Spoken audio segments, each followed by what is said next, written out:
The first part of installation would be to remove the dash trims. This passenger side left trim would have to follow first, and then the second one would be this middle piece over here.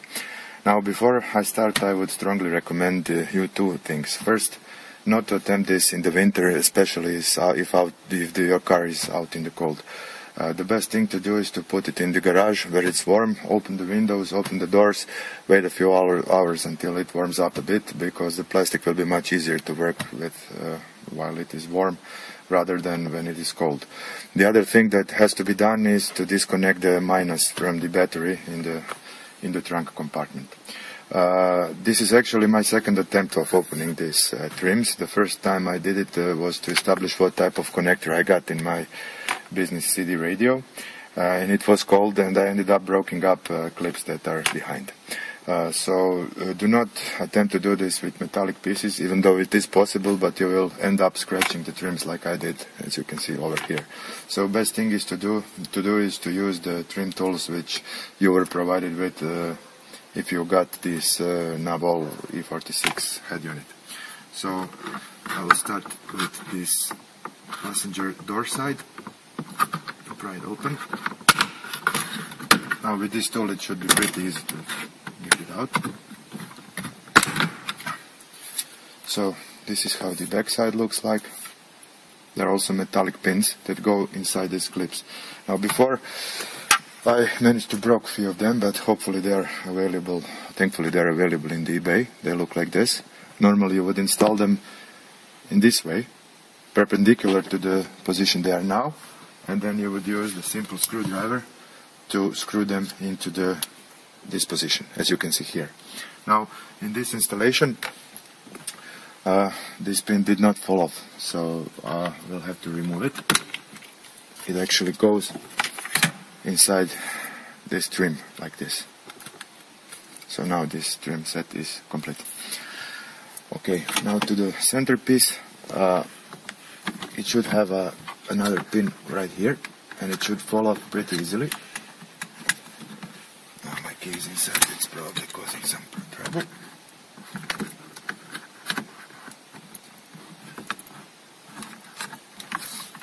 Now, the reason this won't fall off is, I believe, because this one is also broken.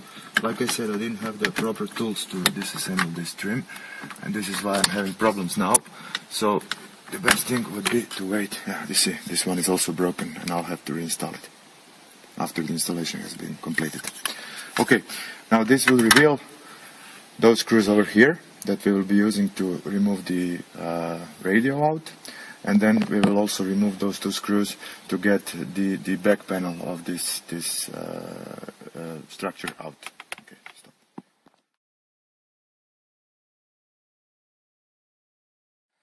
Okay, the second step is to remove the existing radio installation.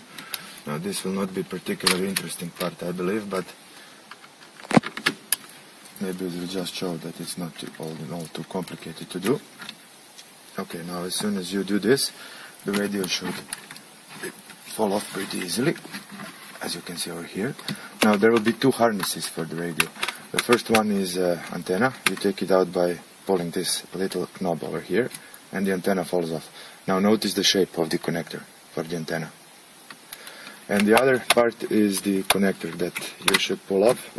Sometimes it goes a bit hard. First time it went a bit hard. Second time it went much more easier. Now if this lever won't pull off completely, you can simply use the trim tools which were provided. Now as soon as you manage to put this plastic piece up, the radio will fall out. Now maybe you will have to do this before you order the radio, in case you would like to have the control cable pre-wired with the CAN box. Now what is most important to do is to take picture of this connector. Now in my case this is a 7-pin connector, and it looks like this. So there are a total of two wires that go into the head unit, existing ones.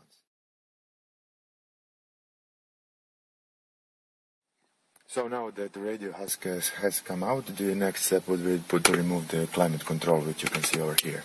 Now there are several approaches to do this. Some guys simply use the screwdriver to take it out, which I definitely would not recommend. One of the best approaches that I had seen is from the bevsound.com. in which they simply use their hands to pry it open, and that is exactly what I'm going to do here. So this climate control is actually held in the lower part of this deck. So this is a plastic piece that is yet to be removed. So there will be two slots in which to pull your hands inside, put your hands inside, and just use your hands to pull it out. As you can see, it comes out pretty easy. Now the climate control will probably have several connectors attached, as you can see. Now this one should come off pretty easy. This one is a bit more difficult. It actually has a pin that you have to press in order to release this knob. Over down, this lever, over down, and then this will also come out as well. And then there is a black and white connector which also have a knob that has to be pressed in order to take the climate control out. So this would be it, and this is how the climate control looks like. Okay, so now that the climate control is out, we have the 4 screws that we need to unscrew in order to take this back part out. After the climate control has been removed, the next step would be to remove this back dash, this plastic piece that needs to come out. It's actually held by 4 screws, which I had already unscrewed. But in order to take it out, you first have to remove this duct. So this was the most trickier part, and I really wouldn't like to repeat this video because I had at least 10 minutes of entertainment with it. Basically, what you have to do is use again a plastic removal tool, preferably a stronger one than this one, such as, for example, this one. And this duct is held by the 4 pieces. 2 are here and 2 are down. Now this procedure is very well described on bevsound.com, and I followed their procedure in order to remove it. So basically, you first pull this down, then use this trim removal tool to unclip first and second one, and then use this very same tool to unclip it from the bottom, here and here, and then it will come out. After it has been removed, you just take it out gently, and you can put it over here or somewhere so that it doesn't bother you during the installation. Okay, and after that has come up, then you can pretty easily remove the panel as well. Okay, so this goes out.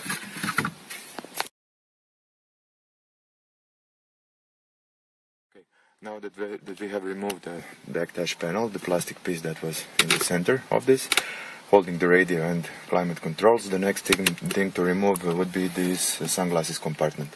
Now it's very easy, just press this and pull your fingers like this, and it will come out like this. So we won't be needing this anymore. This is how it looks like.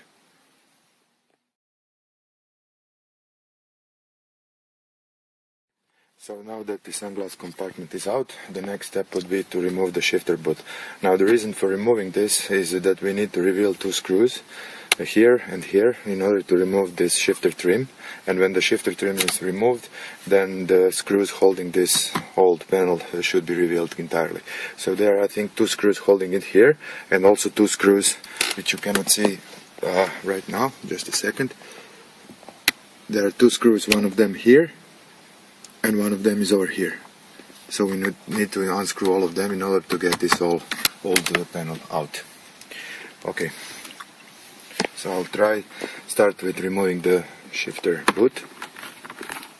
I'm using my hands for it. So the shifter boot is removed. And now here are the 2 screws that are holding the shifter trim together. So I'm going to unscrew them.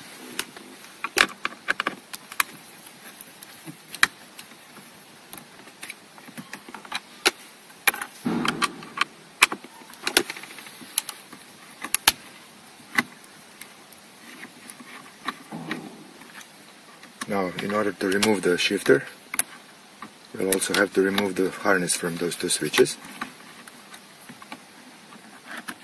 as well.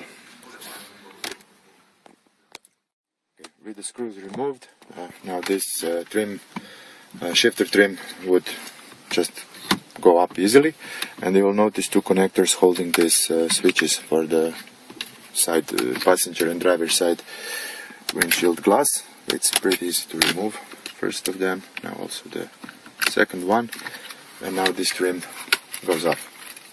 like this. Okay. So to remove this panel, we need to unscrew those two screws and also those two that are located beneath this lever. I'm going to zoom that a bit to see, just to see where they are. So okay, so this is the third one, and also this is the fourth one. So we are going to remove those.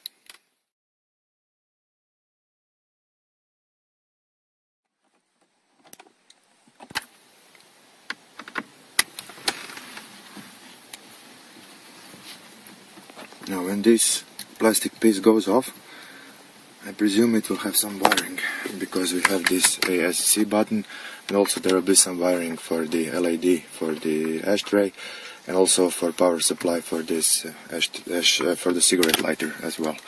So again, this is my first installation video. I really don't know what exactly to expect or how easily this will fall off, but we shall soon see.